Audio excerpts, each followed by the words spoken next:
یہ اس کا جواب میں آپ لوگوں پہ چھوڑتا ہوں کہ آپ لوگ بتائیں کہ کیا عمران خان صاحب کی بچت ہو سکتی ہے؟ میرے خیال میں نہیں ہو سکتی. میں پہلے دن سے کہہ رہا ہوں میرے ولاگز دیکھ لیں. یہ معاملہ عمران خان کے ملٹری ٹرائل کی طرف جا رہا ہے.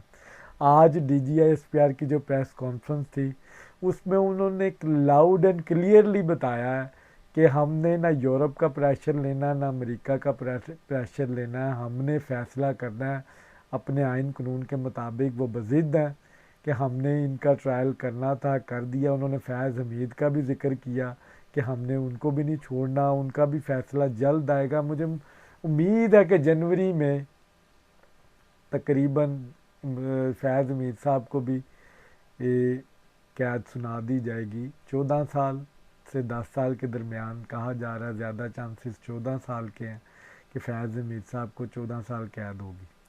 اب یہ معاملہ اس کے بعد پھر اینٹی ٹیررزم کورٹ میں جائے گا. اچھا، اس کے علاوہ بھی یہ ملٹری کے ٹرائل کے علاوہ بھی 119 سے زائد لوگ جو اینٹی ٹیررزم کورٹس میں جن کے فیصلے ہیں، جس میں جناب چودھری اعجاز صاحب ہیں، پھر اس کے بعد شاہ محمود قریشی ہیں، اور ان جیسے جتنے چیمہ اور یہ اسلم اقبال، مراد سعید، ان لوگوں کے فیصلے بھی آئیں گے. جنوری میں مجھے متوقع ہے کہ یہ ان کا بھی فیصلہ آئے گا. مشکل ٹائم ہے عمران خان صاحب کی پارٹی کے لیے. فوج کسی قسم کا پریشر لینے کے لیے تیار نہیں ہے. شٹ اپ کال دی جا رہی ہے یورپ میں اور امریکہ میں جو لوگ بیٹھے ہیں. پھر انہوں نے ذکر کیا فرانس کے رائٹس کا ذکر کیا. کیپٹل ہل میں جو ہوا، فرانس میں 700 سے زائد لوگوں کو سزائیں ہوئیں. یو کے میں اگر اس طرح کا کوئی انسیڈنٹ ہوتا ہے تو کیا یو کے کی گورنمنٹ کبھی کمپرومائز کرے گی؟ اگر پاکستان یہ کہے کہ وہاں پہ جو آپ نے ٹرائل کر رہے ہیں اس کو روکیں، اور پاکستان یہ اگر اس میں کوئی شامل ہے اس کے ساتھ یہ ظلم نہ کرے، کیا وہ روکیں گے؟ سعودیہ میں اگر کوئی ان کے قانون کی خلاف ورزی ہوتی ہے تو کیا پاکستان مداخلت کر کے اس کو بچا سکتا ہے؟ پوری دنیا میں کہیں پہ نہیں ہوتا، تو پھر پاکستان یہ پریشر کیوں لے گا؟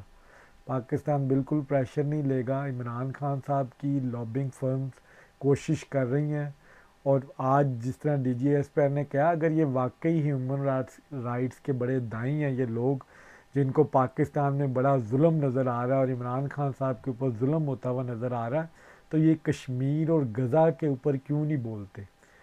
یہ جب سیریا میں اور عراق میں جب ہیومن رائٹس کی وائلیشن ہوئی تو یہ لوگ کدھر تھے؟ انہوں نے تب آوازیں کیوں نہیں اٹھائی؟ اور آج بھی فلسطین کے اندر جس طرح بربریت کی جا رہی ہے، ہیومن رائٹس کی وائلیشن ہو رہی ہے، کشمیر میں ہو رہی ہے، ایون انڈیا میں جس طرح مسلمانوں کے حقوق کی جو پامالی ہو رہی ہے، اس پر یہ لوگ کیوں نہیں بولتے؟ اس پر یہ بات کیوں نہیں کرتے؟ یہ آخر عمران خان میں ہے کیا؟ Imran Khan is related to Pakistani atomic power. Pakistan کی ڈسٹیبلٹی کا نام ہے. عمران خان باہر آئے گا، وہ انتشار پیدا کرے گا اور پاکستان کو ڈی اسٹیبلائز کرے گا. عمران خان صاحب نے اسی لیے صحافیوں سے گفتگو کرتے ہوئے ان کے منہ سے نکل گیا کہ پاکستان کی اکانومی بہتر ہوگی، انہوں نے نکال لیا ہے اس چیز کو. وہ مان گئے ہیں کہ ان کی پوری کوششوں کے باوجود عمران خان صاحب پاکستان کو ڈی اسٹیبلائز نہیں کر سکے. تو یہ جو ان کی سول ڈس اوبیڈینس کی جو یہ تحریک چلانے جا رہے ہیں، یہ پاکستان سے دشمنی تو اور کیا ہے. میرے خیال سے عمران خان صاحب کے اوپر ایک اور مقدمہ بننا چاہیے. اگر آرمی کی تمام تنصیبات، آرمی انسٹالیشنز اتنی مقدم ہیں تو پاکستان کا آئین اس سے زیادہ مقدم ہے. پاکستان کا آئین توڑا گیا، عمران خان صاحب نے پاکستان کا آئین توڑا ہے. اگر ملٹری کورٹس میں ملٹری ان کو سزائیں دلوا رہی ہے اور یہ سمجھتی ہے کہ آرمی کی انسٹالیشن پر حملہ پاکستان پر حملہ ہے، تو پاکستان کے آئین کا پر حملہ بھی پاکستان کی سالمیت پر حملہ سمجھا جائے. پاکستان کے آئین توڑنے والے کی سزائے موت ہے. عمران خان صاحب نے یہ آئین توڑا ہے، عمران خان صاحب کا بھی ٹرائل ہونا چاہیے. عمران خان صاحب نے اسمبلی کو توڑا غیر قانونی طریقے سے، یہ بھی پاکستان کے آئین توڑنے کی وائلیشن ہے. تو اگر آپ نے آرمی انسٹالیشن پر جنہوں نے حملہ کیا ان کو سزائیں دی ہیں تو پھر عمران خان صاحب کا بھی محاسبہ کریں، ایکوالٹی شو کریں۔ یہ تمام لوگوں کے لیے آئین سب کے لیے باعث احترام ہے، تو عمران خان صاحب پہ بھی یہ لاگو ہوتا ہے۔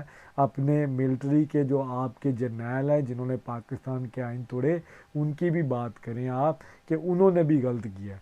آرمی انسٹالیشن پر حملے میں ان کی مذمت کرتا ہوں، جنہوں نے آئین توڑا اس کی بھی آپ مذمت کریں، ان کو بھی کیفر کردار تک پہنچائیں۔ تو اس چیز کو ابھی بھی ثابت کرنا باقی ہے کہ آئین توڑنا بڑا جرم ہے یا آرمی انسٹالیشن پر حملہ کرنا بڑا جرم ہے۔ میرے نزدیک دونوں سنگین جرائم ہیں۔ عمران خان صاحب کو کٹہرے میں لے کے ہیں، اور وہ قاسم سوری کدھر ہے آج؟ یہ شہباز گل صاحب جیسے لوگ جو پاکستان کے آئین کا مذاق اڑا کے عدالتوں سے بیلیں لے کے آج پاکستان کے خلاف زہر اگل رہے ہیں، ان لوگوں کو کاؤنٹیبل کریں، ان لوگوں کو پاکستان کے سے لا تلقی کا اظہار کرے پاکستان، ان لوگوں کا بائیکاٹ کریں، امریکہ سے مانگیں ان لوگوں کو کہ یہ پاکستان کے دشمن ہیں، زہر اگل رہے ہیں، ان کو ہمارے حوالے کیا جائے۔ تو اس چیز کا آج D G S P R صاحب نے ڈیجیٹل ٹیررسٹ قرار دیا عمران خان صاحب کے حواریوں کو، بالکل ٹھیک ہے۔ اور یہ ڈیجیٹل ٹیررزم میں کچھ فوج کا بھی کردار ہے، ٹھیک ہے، فوج اپنا گند صاف کر رہی ہے، انہوں نے فیض حمید صاحب کو کاؤنٹیبل کیا، لیکن فیض حمید اکیلا نہیں تھا، یہ پورا نیٹ ورک تھا، اس کے پیچھے کچھ ججز تھے۔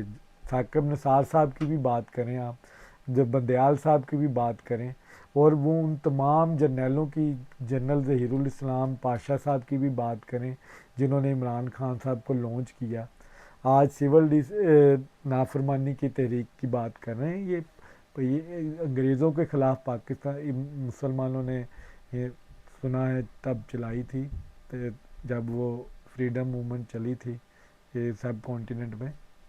آج عمران خان صاحب حقیقی آزادی کی بات کریں، ان کا میں نے ایک ٹویٹ پڑھا جو کہ امریکہ سے ڈیفینیٹلی کیا ہے، عمران خان صاحب نے تو نہیں کیا، بہرحال ان کے اکاؤنٹ سے ہوا کہ اگلا سال وہ حقیقی آزادی معذرت کہ اگلا سال حقیقی آزادی کا سال ہے۔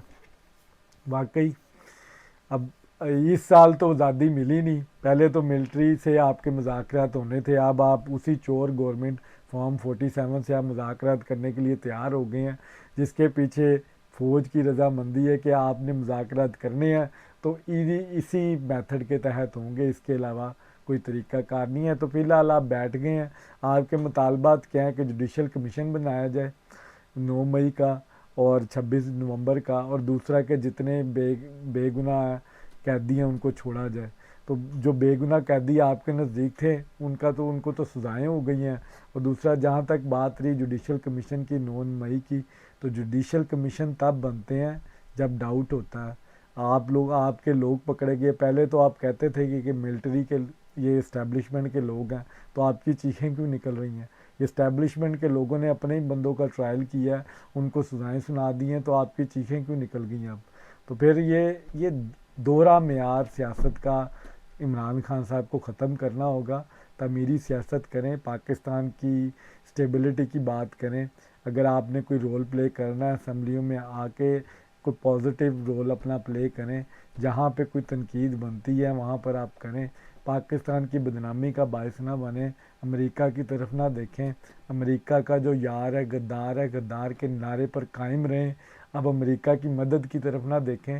تو مجھے امید ہے پی ٹی آئی کے سپورٹرز اگلے سال بھی حقیقی آزادی کی جنگ لڑتے رہیں گے، عمران خان صاحب جیل میں رہیں گے، عمران خان صاحب کی تب تک چھٹی نہیں ہونی۔ عمران خان صاحب نے اپنے ٹویٹ میں کہا کہ مجھے آفر کی گئی کہ میں بنی گالا چلا جاؤں اور مجھے ہاؤس ریسٹ کر دیا جائے گا، آپ کو پوری سپیس دی جائے گی۔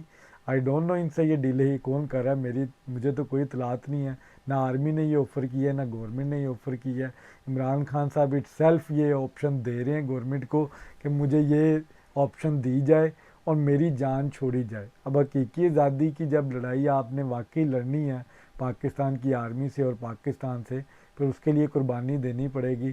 یہ چھپ کے ڈیجیٹل ٹیررزم سے آپ کو آزادی نہیں ملنی۔ اپنے لوگوں کو کہ ریمیٹنس تو آپ نے بند کیے ہیں، اب آپ تمام لوگ اگر وہ واقعی امپیکٹ کریٹ کرنا چاہتے ہیں تو پاکستان میں آئیں اور وہ دھرنے دیں پاکستان کی ریاست کو، پاکستان کی یہ حکومت کو ٹف ٹائم دے۔ فی الحال جو انڈیکیٹرز مل رہے ہیں، پاکستان ترقی کر رہا ہے، پاکستان موو فارورڈ ہو رہا ہے۔ عمران خان صاحب کے انتشاری ٹولوں کو، عمران خان صاحب کے فسادیوں کو، عمران خان صاحب کے ڈیجیٹل ٹیررزم جو پھیلا رہے ہیں ان کو شکست ہو رہی ہے، اور اس چیز کی تکلیف ہو رہی ہے۔ اب یہ کہہ رہے ہیں ہم نے ریمیٹنس بند کرنے ہیں، تو آپ یہ فگرز دیکھ لیجئے گا، ریمیٹنس مزید بڑھیں گے۔ میں خود ایک اوورسیز ہوں اور میں نے یہ فیصلہ کیا ہے کہ میں زیادہ، پہلے میں جتنے پیسے بھیجتا تھا اس سے زیادہ بھیجوں گا، تاکہ وہ چند لوگ جو پاکستان کو ڈی اسٹیبلائز کرنا چاہتے ہیں ان کا میں کسی قسم سے، کسی اپنے ایک ایکٹ سے رستہ روک سکوں، ان کو ڈی موٹیویٹ کر سکوں کہ پاکستان کے دشمن ہیں، میں پاکستان کے خیر خواہ نہیں ہیں یہ لوگ جو عمران خان صاحب کی محبت میں پاکستان کے دشمن بنے ہوئے ہیں۔